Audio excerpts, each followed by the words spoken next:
ਵਾਹਿਗੁਰੂ ਵਾਹਿਗੁਰੂ ਵਾਹਿਗੁਰੂ ਵਾਹਿਗੁਰੂ ਵਾਹਿਗੁਰੂ ਵਾਹਿਗੁਰੂ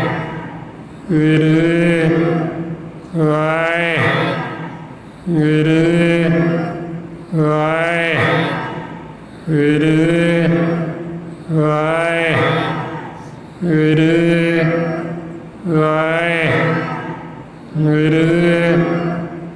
ਵਾਹਿਗੁਰੂ ਵਾਹਿਗੁਰੂ ਵਾਹਿਗੁਰੂ ਵਾਹਿਗੁਰੂ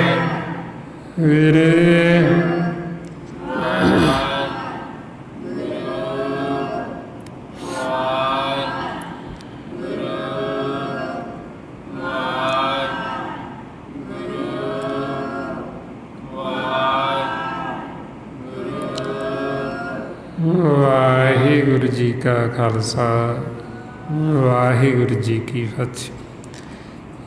ਇਸ ਤਰੀਕੇ ਦੇ ਨਾਲ ਗੁਰਮੁਖ ਪਿਆਰਿਓ, ਜਦੋਂ ਆਪਾਂ ਇਹ ਸਿਮਰਨ ਕਰਦੇ ਹਾਂ, ਇਹ ਬਚਨ ਆਪਾਂ ਨੂੰ ਸਤਿਗੁਰੂ ਗੁਰਬਾਣੀ ਗੁਰੂ ਵਿੱਚ ਜੋ ਕਹਿੰਦੇ ਸੰਤ ਜਨ ਸਾਧੂ ਜਨ, ਇਹ ਬਚਨ ਨੂੰ ਆਪਾਂ ਕਮਾਵਾਂਗੇ, ਸਿਮਰਨ ਕਰਾਂਗੇ, ਫਿਰ ਸਾਡੇ ਮਨ ਦੇ ਨਾਲ ਉਹ ਸੰਤ ਜਨ ਸਹਾਈ ਹੁੰਦੇ, ਸਾਨੂੰ ਇਹ ਭਵ ਜਲ ਤੋਂ ਪਾਰ ਲੰਘਾ ਦਿੰਦੇ। ਇਸ ਲਈ ਮਹਾਰਾਜ ਕਹਿੰਦੇ ਸੰਤ ਸਹਾਈ ਜੀ ਕੇ, ਵੀ ਸੰਤ ਜਿਹੜੇ ਉਹ ਸਾਡੇ ਜੀ ਮਨ ਦੇ ਨਾਲ ਸਹਾਈ ਨੇ, ਵੀ ਉਹ ਸਾਨੂੰ ਭਵ ਸਾਗਰ ਤੋਂ ਹੀ ਪਾਰ ਲੰਘਾ ਦਿੰਦੇ। ਸੰਤ ਸਹਾਈ ਜੀ ਕੇ ਭਵ ਜਲ ਤਾਰਨਹਾਰ, ਸਭ ਦੇ ਉਤਮ ਜਾਣੀਏ ਨਾਨਕ ਨਾਮ ਪਿਆਰ। ਵੀ ਉਹ ਗੁਰਮੁਖ, ਉਹ ਸੰਤ ਜਨ ਸਭ ਤੋਂ ਉੱਤਮ ਨੇ, ਸ੍ਰੇਸ਼ਟ ਨੇ, ਜਿਨ੍ਹਾਂ ਦਾ ਪਿਆਰ ਨਾਮ ਦੇ ਨਾਲ, ਮਾਲਕ ਦੇ ਨਾਲ, ਅਤੇ ਉਹ ਸਾਡੇ ਨਾਲ ਸਹਾਈ ਹੁੰਦੇ। ਸਾਨੂੰ ਇਹ ਸੰਸਾਰ ਸਾਗਰ, ਭਵ ਸਾਗਰ ਤੋਂ ਪਾਰ ਲੰਘਾਉਣ ਵਾਸਤੇ ਉਹ ਸਾਨੂੰ ਗਿਆਨ ਦਿੰਦੇ, ਸਾਨੂੰ ਸੋਝੀ ਦਿੰਦੇ। ਜਦੋਂ ਸਾਨੂੰ ਗਿਆਨ ਹੁੰਦਾ, ਸੋਝੀ ਹੁੰਦੀ, ਅਸੀਂ ਫੇਰ ਹੀ ਪਾਰ ਲੰਘ ਸਕਦੇ। ਤਾਂ ਕਰਕੇ ਫਿਰ ਕਹਿੰਦੇ ਵੀ ਉਹ ਸਾਡੇ ਨਾਲ ਸਹਾਈ। ਤਾਈਓ ਕਹਿੰਦੇ ਵੀ ਉਹਨਾਂ ਦੇ ਨਾਲ ਮਿੱਤਰਤਾ ਕਰ, ਬਈ ਜਿਹੜੇ ਤਾਂ ਕੱਚੇ ਨੇ, ਕੱਚੇ ਤਾਂ ਸਾਡਾ ਸਾਥ ਛੱਡ ਜਾਂਦੇ, ਅਤੇ ਸੰਤ ਪੱਕੇ ਨੇ ਜਿਹੜੇ ਸਾਨੂੰ ਮਰਿਆਂ ਤੋਂ ਬਾਅਦ ਵੀ ਨਹੀਂ ਛੱਡਦੇ। ਮਹਾਰਾਜ ਕਹਿੰਦੇ ਨਾਨਕ ਕੱਚੜਿਆਂ ਸਿਉ ਤੋੜ, ਢੂੰਡ ਸੱਜਣ ਸੰਤ ਪੱਕੀਆਂ। ਉਹੀ ਜਵੰਦੇ ਵਿਛੜੇ, ਉਹ ਮੋਇਆ ਨਾ ਜਾਸੀ ਛੋੜ। ਇੱਕ ਤਾਂ ਮਨਮੁਖ ਤਾਂ ਜਿਉਂਦੇ ਜੀ ਵਿਛੜ ਜਾਂਦੇ, ਅਤੇ ਜਿਹੜੇ ਸੰਤ ਉਹ ਸਾਨੂੰ ਮਰਿਆਂ ਤੋਂ ਬਾਅਦ ਵੀ ਨਹੀਂ ਛੱਡਦੇ। ਅਸੀਂ ਦੇਹ ਵੀ ਛੱਡ ਜਾਈਏ ਨਾ, ਸਾਨੂੰ ਉੱਥੋਂ ਵੀ ਫੜ ਲਿਆਉਂਦੇ, ਸਾਡੇ ਨਾਲ ਸਹਾਈ ਹੁੰਦੇ, ਸਾਨੂੰ ਇਹ ਟੇਢੀਆਂ ਜੂਨਾਂ 'ਚ ਨਹੀਂ ਜਾਣ ਦਿੰਦੇ, ਸਾਡੇ ਮਨ ਦੇ ਨਾਲ, ਜੀ ਦੇ ਨਾਲ ਉਹ ਸਹਾਰਾ ਬਣਦੀ। ਇਸ ਵਾਸਤੇ ਫਿਰ ਆਪਾਂ ਨੂੰ ਸਮਝਾਉਂਦੇ ਵੀ ਇਹ ਹੈ ਸੰਤ ਮਾਰਗ ਜੋ ਆਪਾਂ ਨੂੰ ਸਤਿਗੁਰਾਂ ਨੇ ਦੱਸੀ ਹੈ।